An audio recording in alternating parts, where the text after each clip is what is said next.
Welcome to It Takes Two. I'm Blair. I'm Chris. And today we'll be talking about Married at First Sight, Season 17, Episode 22. Listen here, make sure after you watch this video, I need you to watch the after party video and things of that nature. We go post the after party video today as well. So look out for that.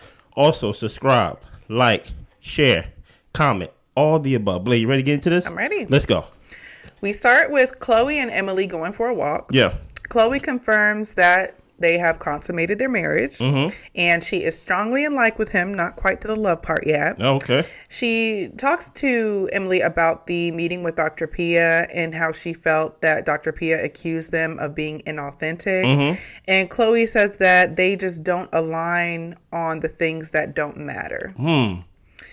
Emily says that Dr. Pia is hard, but she wouldn't say something unless she's pushing you to get to the place of falling in love. Okay. And the concern that Emily is saying is that Dr. Pia might think that these small issues that you think are insignificant, that you don't think matter, could become big issues if you don't unpack them. And Chloe is more so the mindset that you have to pick your battles. You're going to have issues in marriage and you can't make everything a big thing. But after having this conversation with Emily, she's opening up to the thought that, okay, maybe I should dig deeper into these little problems. Your thoughts, Blair? I don't know why it took Emily for her to realize that. I don't know why Emily's saying Dr. Pia is hard. Dr. Pia is a professional who's talking to you and challenging you to actually open up and communicate with your partner. So I don't see what's so hard about that. Yeah. Dr. Pia is not hard. You're just lying. Like, I think what happened is that you got caught. You got exposed as these lights are shining in our face and things like that. Dr. Pia shined the light on your relationship and said, whoa, y'all not going to live together. Whoa, your parents don't know. Whoa, why y'all playing married besides actually being married and things like that. Yeah. And it's not about picking your battles. It's about literally it's real. I think more times than not, the experts had to fight against the people on the show to let them know and to actually put it in their head, hey, y'all are married. Yes, you are really married. It's real. Yes. Do you get what I'm saying? So, this whole idea of not yet, we don't know about that yet. No, there is no cross. You're on the bridge. So, I really don't understand.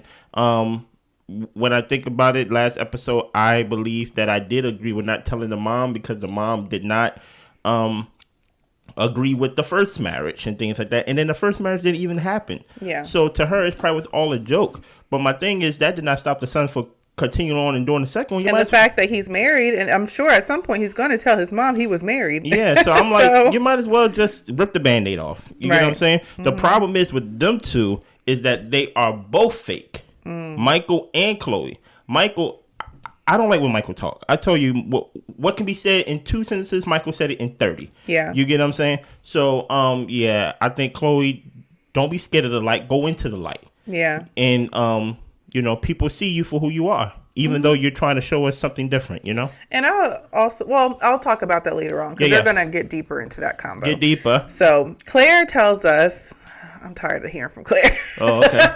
It's Cameron's birthday. Happy birthday, Cam. She hasn't spoken to him since he stormed off at the pizza party. Of course not. She texted him happy birthday. Why? And didn't get a response. Of course. This is her final straw. I thought the final straw was when they both said divorce. I thought the final straw was when she said separate and he said divorce. I don't know why they got a decision day. So she now needs to come to the realization that their relationship is over in all ways. She thought that he might have apologized about how he blew up at the group event, but Claire is back to doing the things that make her feel good, like exercising. Let's move on. I'm tired. Exactly. Of Claire. I don't care what she's talking about. Listen I don't care what she's talking about. Claire, get out the car. Right? I don't know where you are, right? Talking about some Cam did not text me back and things of that nature. He didn't apologize. Why are you waiting for the apology? Like Claire, we know about you. We watched the after party, okay? And nobody, and it seems like nobody's a fan of Claire. I think at the reunion, some things will come out, and everybody's gonna be against Claire. That's what I think. That's what I think. But I don't care to comment on Claire. Me neither. We'll move on. So Becca is back at home. Yeah. and she still misses Austin. How? She FaceTimes her mom. Okay. And she's wondering if she made the right decision. Her thoughts are that he's human, he's made a mistake, and maybe he's not just a guy who lied. Mom says in a marriage, you have to be able to trust each other. And if they don't come through on their promises or things that they say that they'll work on, then the trust breaks down. And Becca thinks Austin did his best, but it wasn't good enough. And maybe her standards are too high. She wants to let him go so that way he can find a partner who really is best suited for him. And the mom thinks that they had a lot of big problems with trust, religion, intimacy. And also her gut was telling her it wasn't a good fit. And Becca is going to take this time to reflect on her faults, and mom tells her that it played out how it did. You really should just move on with your life. It's no point staying in the house eating hot dogs crying. Like, move on. Eating hot dog, that's wild. Yeah. And she tells her that your person will not leave you with these kinds of doubts. Your thoughts, Blair? I felt like mom gave good advice. I really did.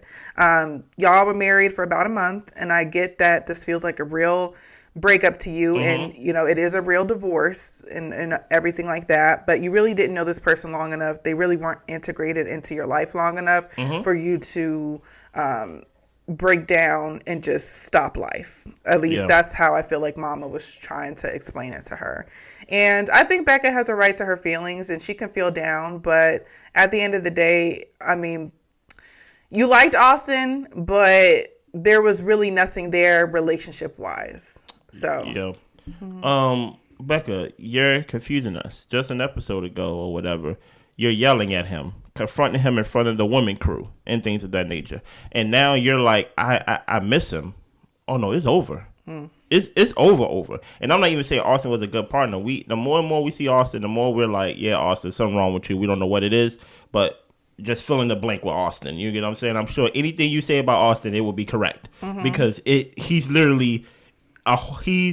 He's really a bundle of a lot of things that's wrong. You get what I'm saying? So, Becca, I don't really know if this is a sense of you miss Austin or like you just miss the process of things of that nature. Or even like you're grieving the thought of being married and this life that you thought you could have. Yeah, or thought you was going to have. Because I'm like grieving over, because you really didn't experience nothing good in your marriage. Not really.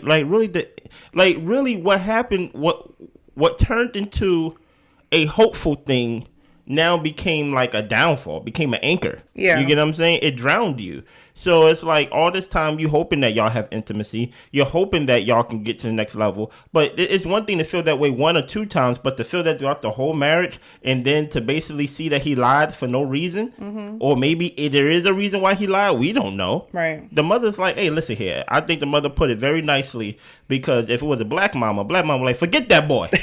you get what I'm saying? And then that's when the mother would have went on about all the things that's wrong with that boy and things that's wrong with that boy's mama and how he was raised. Okay. You know, we ain't raised like that. I don't know how they raised, but we ain't raised like that to be liars. You know what I mean? Religious. Like, so it's like, just let him go. Right. Let it go, Becca. Well, Orion meets up with Brennan. Don't throw up, Blair. Don't throw up, Blair. Do not throw up. I'm just like, I'm tired of seeing all these people hanging out. Like, number one, this isn't friends at first sight. This is married at first sight. I want to see people in relationships work through their relationship problems. Yep. And the thing is, these folks ain't even friends. Orion and Brennan? Listen here. Come on. I don't know what's going on here. So, anyway, Orion goes to help Brennan put some floodlights up at his house. Why? And Orion says that Lauren has been rejecting the friendship with him. Okay. And Brennan asks, well, what about Lauren do you want? And he says that they had great chemistry, and it's been frustrating how they've talked about possibly having a friendship, but it just never came to be. And Orion has been fine-tuning what he wants in a spouse, and Brennan is taking the time for himself. He's not trying to rush into anything. Yeah, I don't really know what's going on here.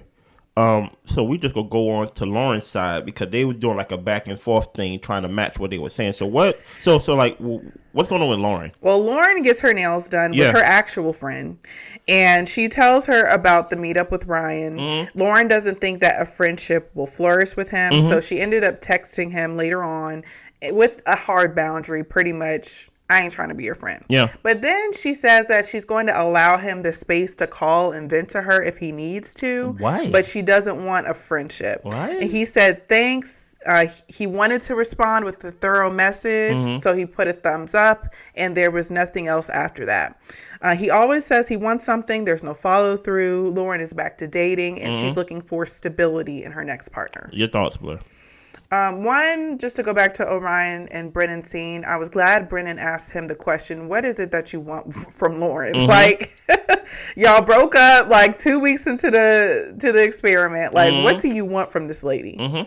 And Orion is just pulling things out of his butt like he always does. At least that's how it feels to me. Lauren, I'm glad that she's moving on, but I feel like she should do a better job with her boundaries. Saying something's a hard boundary, but saying he could also call it event. What are you talking about? Just block him. I don't know why people like act like it's so hard to block somebody. Block them, see him when it comes to work stuff, and this is only going to last a short amount of time, and never speak to him again. There's no reason for y'all to speak. Yeah, there's only a certain amount of time I'm going to feel sorry for you, Lauren, and I'm starting not to feel sorry for you at all because I'm starting to see that you are a contributor to your own demise. What do you mean that, you know, like, I don't want to be friends and things like that, but if you need to vent and things like that, like, you're no, like, somebody said something in the comments, and I don't know if it was for the after party or for the show. I really don't remember, but it was like somebody with this like savior complex or something like that. And I was like, yo, why do y'all let people dump on y'all? Don't call me to vent. Exactly. Like, no. Get a therapist. Call your mama. Call your mama. That's what I was about to say. Call your mama. Like, I'm not the type of person where you could just call on me and vent and then get mad at me when I give you solutions so you ain't got vent no more. Well, Chris, I just want you to sit there and listen. No, I'm not going to sit here and listen. For me, like, that's reserved for people I love and care about. I'm not just going to have any and everybody vent to me. There's only one person who can vent, and that's my wife. And I honestly don't even want her venting to me.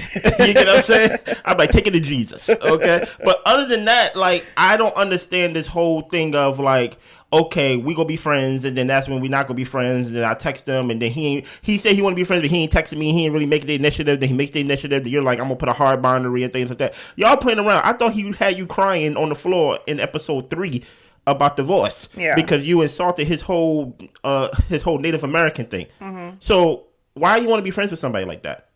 Like, build up your self-esteem. Have some coof about yourself, Lauren. Yeah. Have some self-esteem. Have some pride about yourself. I'm just like, don't let this man take up any time of your day to vent and complain about nothing. He ain't like, no, don't even leave the door cracked. And Orion, no, we're done with you, buddy. Yeah. Okay, let's move on. So Michael and Austin meet up at the boxing studio. Yeah. Michael is teaching him some moves, helping him get a good workout. And Austin, he took some time to process what has happened. Yeah. And each day he says he's trying to pull himself pretty much out of this hole that he's in. Okay. It's been full breakup, no contact. I wish that Lauren would have took this route. Michael is working through navigating his emotions. Yeah. Talking about the future has been tough, and he has some doubts. Michael says that he's going to have to defer to how he feels on that day when it comes to decision day. Yeah, even in this scene, you can see how I would say inauthentic Michael is. Yeah. Because even when Austin was like, they was boxing and they was hitting the bag, Michael just seems like the type of person that like just give you empty nothings. He said like, you know, I see like you could potentially be good at this. I see how you twist your hips. I'm like, why all this needed? Y'all just hitting the bag. Yeah. And as far as I know, Michael's not a boxing instructor. Maybe he is, maybe he's not. Right. But I'm just like, this is the most I've seen Austin smile. Yeah. Hitting the bag, playing games with Michael and things of that nature, besides actually being happy in his marriage. This episode, y'all, just let y'all know, we're reviewing a lot of fluff. Yeah, it's a lot. Fluff. It's a lot of fluff because after decision day, I didn't know there was a show after the decision day. But truth be told, the only reason why we even in this mess right now is because Michael and Chloe are together and they don't even like each other. Yeah, like whole time they playing with us. I don't know if y'all got it, but Michael and Chloe don't like each other.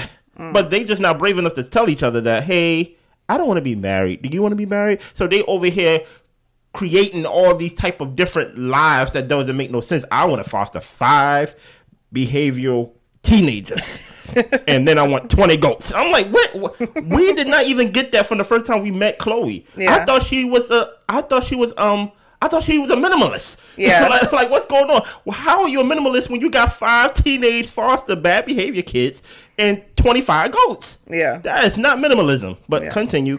Well, I guess my thing with Michael is I'm irritated by the inauthenticity that he's having with his wife, because he's saying he's navigating through these emotions. It's hard to talk about the future, but whenever you guys actually talk, you're like, oh, the 5, foster kids doesn't bother me, but 5 does, and trying to spin it in such a positive way when you really could just say, I don't want to do that. Yeah, exactly. Just that actually doesn't sound great to me. Talk regular, brother. And the thing is, I feel like he's trying to make his decisions based off of what she says she wants, but she hasn't even put into action as a 39-year-old woman. No. So my thing is, like, if you actually were to have the conversation with her and to say, is this something you really want to do in life, even though you haven't gotten to this point in life? It's not. And then you can actually conversation about what her hopes and dreams and goals are for when she's 60.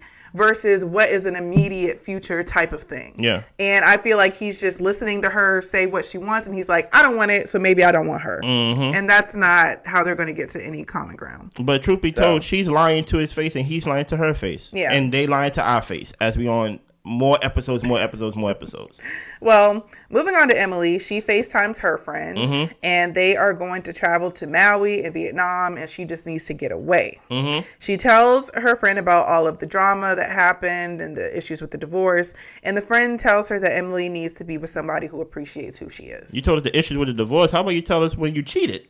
Yeah, she didn't talk about that. How can you ain't talk about that? You know what I mean? But come on, we will talk about that in the after party. Continue. So Chloe and Michael are at the apartment. Yeah. Michael's cooking dinner, and Chloe is realizing that she has fallen short of communicating the things that matter to her. Okay. I think that's what Dr. Pia was talking about. Okay. When she called you inauthentic. I think she just took offense to it versus really taking it for what it was. But anyway, Chloe brings up how his mom was relieved that the first marriage didn't go through. Yeah. And Chloe thinks that it would be doing a disservice to bring her in while they're still trying to figure out this relationship they're having. Okay, that's true. Now, what about the other thing? Chloe says that she felt accused of being fake. Her feelings were hurt, but she questioned the process and if the marriage was authentic. She credits Dr. Pia for them communicating about how that conversation impacted them, and they should discuss moving in together after decision day. Yeah, I think it was y'all who said when y'all first saw Chloe that y'all didn't like how y'all thought she was fake from the first time y'all saw her. Yeah, I wasn't a fan. Right? I ain't see it until now because I'm like, I think both of them being fake. Because they both don't want to say, I don't want to be married no more. I think it's very evident that Michael don't want to be married no more. Okay. And things like that. But I find it very interesting that this person that left the house after they got back from vacation and things of that nature, and now she's like, we got to move in together. We got to be together. And I'm like, I get it, but you're singing a different tune. And I have to trust that your emotions and your thought process is not as volatile. Okay. It's not as like one day you're this way, the next day you're in that way. I can't be with someone who's volatile in their thought process. And the way that Chloe is, she's too volatile for me. Yeah. She's too volatile for me. She's too night and day for me. And things. Next thing you know, she want to do this and she want to do that. And I'm just like, but you haven't started one thing though. It's one thing if I caught you in the middle of your dream, but you haven't even like done anything. So I don't believe nothing that Chloe says. Yeah. Well, Michael says that we probably won't find an apartment to accommodate all of us or even finding a house to rent because who wants to have 5 animals in their house? Yeah. So he says they also don't want to buy a house right after this. He doesn't want to have to negotiate breaking a lease. He's basically finding all the ways of why it wouldn't work for them to live together. Of course. And Chloe says we could at least make an effort. We can look and we can try to see what's available. And he says that he asked that we don't compromise on the property that they're looking for. He basically saying, I'm not going to like anything you show me. No. I'm playing translator. I'm not going to like anything you show me. So when I say no, don't make me say yes. Now, here's the thing about it. Now, hold me back, Blair. Don't let me go. Hold me back. Get rid of the pets. Uh-oh. I done upset some dog people. Yeah, I don't agree with that. I done upset some cat people. I done upset some guinea pig owners. I done upset some. You got 5 pets. If marriage is the priority, because we see this in every season, that the pets become an issue. I think on one season, I forgot what season it was, one dog bit the other person's dog. Yeah. And things like that. It's always the pets, right? If you can't find a place that will house all the pets and you want to stay married, there's an easy solution to that, but they don't want to talk about it. I know it's hard to talk about it because, you want to have the goat sanctuary. I know it's hard to talk about it because, Michael, you have, I want to say 1 dog and 2 cats, or 2 cats and 1 dog. I don't know. For five pets? Mm-hmm. Why do y'all have 5 pets? I don't understand. Well, you're not a pet person. No. I would say give up your pets. It's not even being a pet person, in my opinion. My whole thing is, if this is the quote-unquote stumbling block to y'all getting married, or I mean, not getting married, but staying married and basically have a place to stay that will house all them things, even though y'all in the apartment now, and I think they got all them pets with them right now. No, just a few, because she has another pet staying with her friends. And that's what I'm saying. Now you're in. Now it's an inconvenience to somebody else. Okay. So that's what I'm saying. Like, if y'all come together, right, and y'all got 5 pets together, I'm sorry. Do not unsubscribe. Right? Y'all got to get rid of some of the pets. I'm sorry. Let's move on.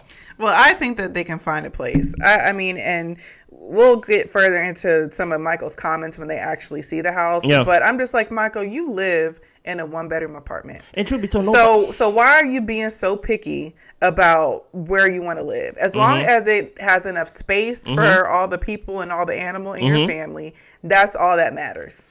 Kind of. And you can decorate how you want. I understand that. Just like he's decorating his apartment that he don't own. I get that. So Claire and her friend go for a walk. Uh-huh. Claire isn't ready to date. That's all I got. Yeah. Move on, please. Brennan and Michael meet up. Uh-huh. Michael wants to be aligned with Chloe by decision day. Yeah. In order for him to say that he wants to continue to stay married. He's happy with her, but he's not sure if they've built enough to sustain a marriage. Brennan was unhappy and sad in his relationship. Yeah. And he tells Michael, if you're happy, then you just kind of got to go with, the fact that you guys are in a good space. Yeah. And he thinks that Michael has something beautiful that he has developed with Chloe. Brennan says focus on the good, because if you look for the bad, you'll find it. Yeah. And here's the thing. Michael is just trying to find an out. That's all he's trying to do. It does feel like he's grasping for straws. He just trying to find anything. I thought this is a very different Michael. This is a very different Michael. Than the Michael that was speaking before he got the sex. Now he got the sex. And he's talking, well, I don't know who go house all these pets. Don't compromise on the building. I think we should live apart, even though we're married, but I think we shouldn't be apart and things like that.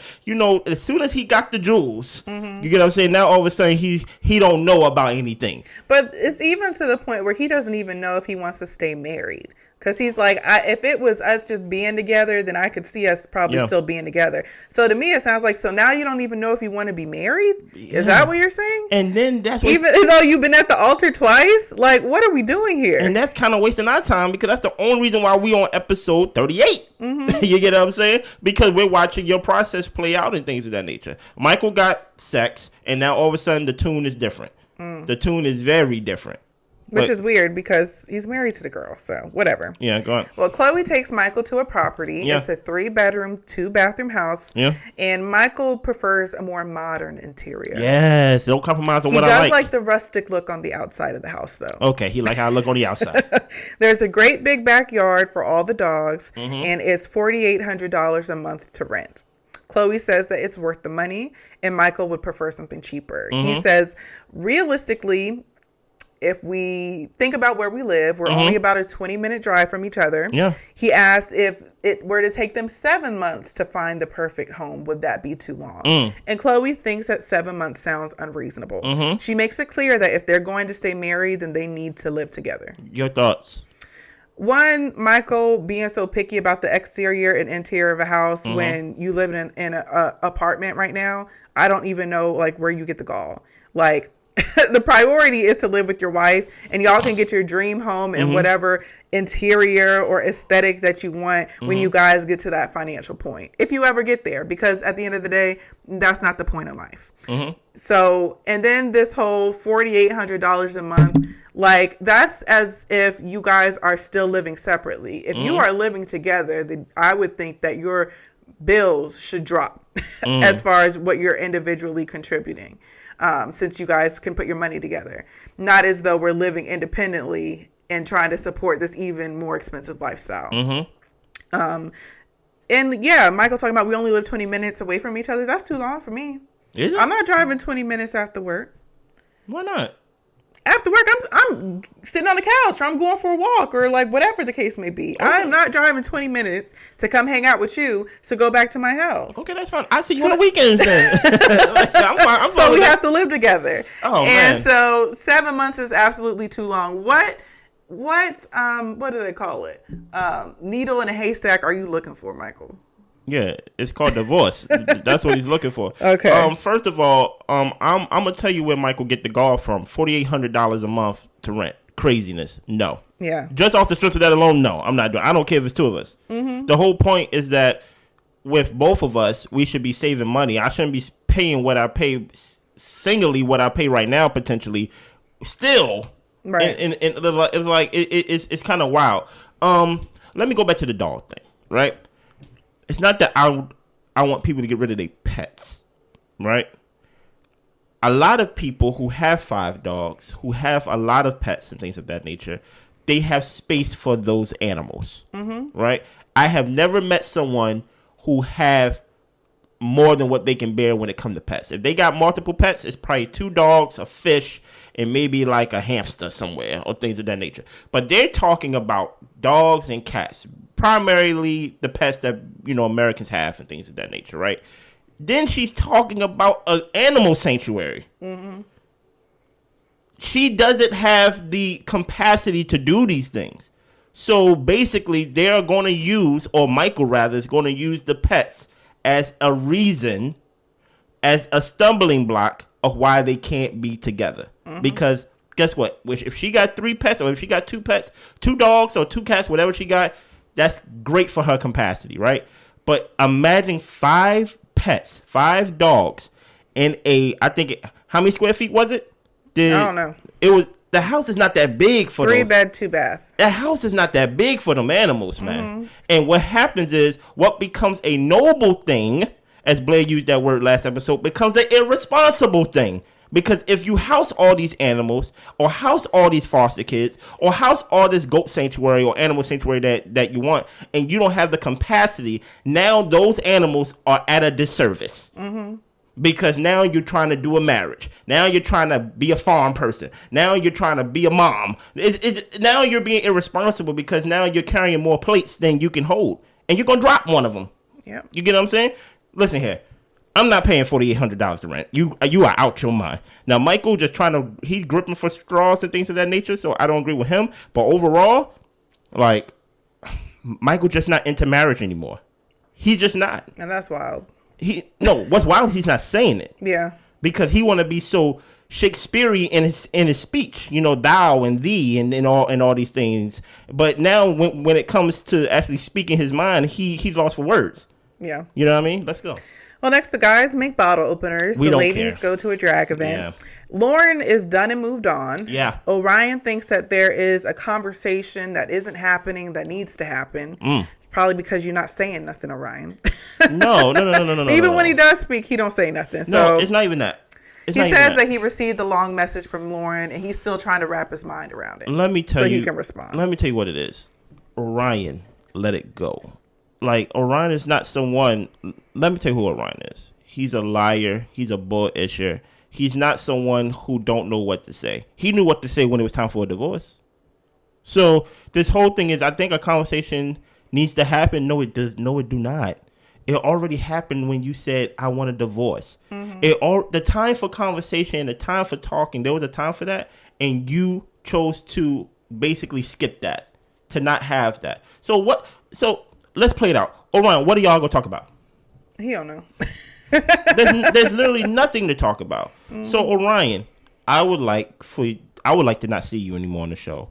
Lauren, I would definitely like to not see you on the show because I don't understand how y'all chose to be divorced in the beginning of the season, and now we're at the end and we're seeing more of y'all do like y'all trying to basically force this friendship that's not there. We're tired of it. We're tired of Chloe and Michael, to be honest, but we're still here. Right. You get what I'm saying? Let's go. Well, Austin hopes he and Becca can be on good terms at one point. Okay. Becca is going through a mourning process, but she cannot tolerate dishonesty in a relationship. Okay. Brennan and Emily aren't speaking. Brennan goes into the claims that she had against him about deleting the diary cam. He said who would want something negative about them on national television. And apparently he said he told her, you can save it for your personal records, but I don't want it being put out there to the producers. And Cameron said the double date thing, and it wasn't him who said it. Yeah, I think we found out about that at the after party of last week and this week. But also, Brennan, stop it. Okay? If she makes something in her diary cam and things of that nature, like, that's the problem. That's why you know why titles are important? Because with titles, it create boundaries, right? I don't have to create boundaries if I give it a title. So let me give you an example. There's a title called contestant, which is Brennan is, and there's a title that is producer. Now, all that alone, that already tells you the job, right? Like, and what you should and shouldn't be doing. So I don't even have to explain to you your boundary, because as a contestant, as quote unquote, I think it was rumored that one of the producers or one of the camera people, whatever, got fired because they was quote unquote talking to a contestant. They crossed that boundary because, producer, contestant, right. Brennan, you're not a producer. So stop trying to produce what you think should look good or don't look good, or what should be said or don't be said. Just live your life. See, if you were to focus on your marriage, you get what I'm saying? See, listen here. I'm not giving Emily no bail. What she did was wrong. But if you were to focus on your marriage and things of that nature, besides focusing on how your marriage looked, maybe you wouldn't have to focus on how it looked if you focus on your marriage and actually be invested in the marriage. And she wouldn't have been out kissing nobody, tonguing nobody down in the club. Right. Or in the bar, wherever Emily was. You get what I'm saying? This season, I see a full revamp of Married at First Sight, because this season, it will go down as one of the worst of all time. I don't think there will be a season that could ever top this season. Yeah, it was bad. Yeah. Well, Chloe shares that she's not doing great with the idea of living apart in a marriage. Yeah. And Michael doesn't know if he's ready to live together with foster children. Of course he's not, because I barely know you, and now you're bringing more strangers in the house. Right. So Michael and Chloe are back at the apartment. Yeah. They talk about their time that they had out with the guys and the girls. Michael says that he's been drained thinking about the future. And Chloe asks, do you think you're ready to be married? And Michael says he's trying to navigate that. He's questioning the marriage now. She says that she needs time to process that. She starts to get even teary-eyed. And it's like her pushing the living together situation planted his seeds of doubt, is what she says to him. Trust me, it didn't do that. He says that he doesn't know. They need to lean in introspectively to find the answers. Dude, you see, Michael's a bullshitter. Chloe says that she didn't know until now, and he tells her it's okay. She just doesn't want them to give up too quickly, and she asks him not to make his decision till decision day, and he agrees. My only thing with that is basically, I don't understand how we're going to find the answers introspectively. We need to communicate. No. We need to talk. It's called bullshit. And you need to be honest. It's called bullshit. You're making it seem that you just don't know. You have to navigate your feelings. I'm just like, if you have to do all of that, that means you don't want it. Listen here, man. It's clear as day. Listen here, man. Michael came in the room. Chloe was sound asleep. He was like, wake up. I want to talk. Right? Because she was sleep. Yeah. Right? Michael, you're lying to our face. And now I got to put you on the same side as Orion and Lauren, as Claire and Cam. Because the only reason why we're on episode 420 is because of your relationship, right? And I feel like we should only have this amount of episodes if y'all are definitely going to say yes. Now, here's the thing that I don't agree with what Chloe said at the end. She said that she would want them to make their decision on decision day. Basically, don't make a decision now. Wait till decision day. Things magically is not going to fix themselves, as Blair just said, right? I honestly don't think Chloe is going to say yes. Okay. Right? I don't think Chloe is all in as she is selling herself to be. You get what I'm saying? And Michael's definitely not all in. And Chloe's definitely going to pick that up. And she's going to be like, I don't want to be with somebody who don't want to foster kids with me, even though I ain't got one. I don't want nobody who don't want to get a goat sanctuary or animal sanctuary, even though myself, I live in an apartment. She don't even live in the house. Yeah. You get what I'm saying? So it's like, I think they both bullishing us. I think they playing us and things like that. And they use this opportunity to date. I think she enjoyed herself with Michael because she said this is probably the best relationship she had in a while. And she just enjoyed herself, but she really wasn't into Michael the minute he put on them pearls. Mm-hmm. The minute he asked for the earrings and things like that. And they trying to basically respect the process, but they both know they don't want to be married to each other. Yeah. You get what I'm saying? And I think that was more for the camera of basically like, hey, we're not going to break up like everybody else.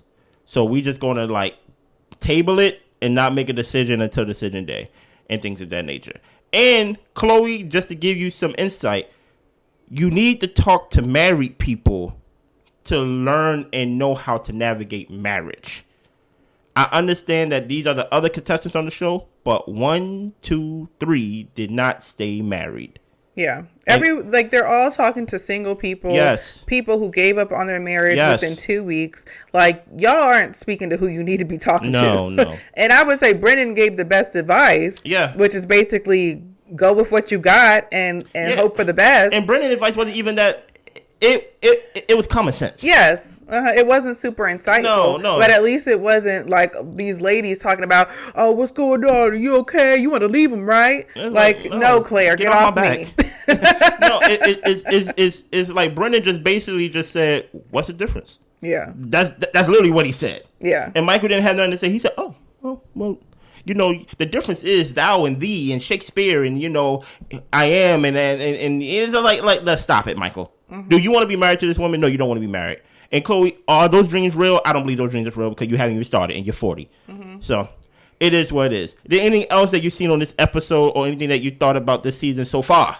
No, that's all I got. That's all you got. Listen here. After this video, wait a couple hours. Yes, a couple hours. Okay? You will see the after party and things of that nature. Subscribe, like, share, comment, all the above. That's it? That's it. Y'all be good. Right.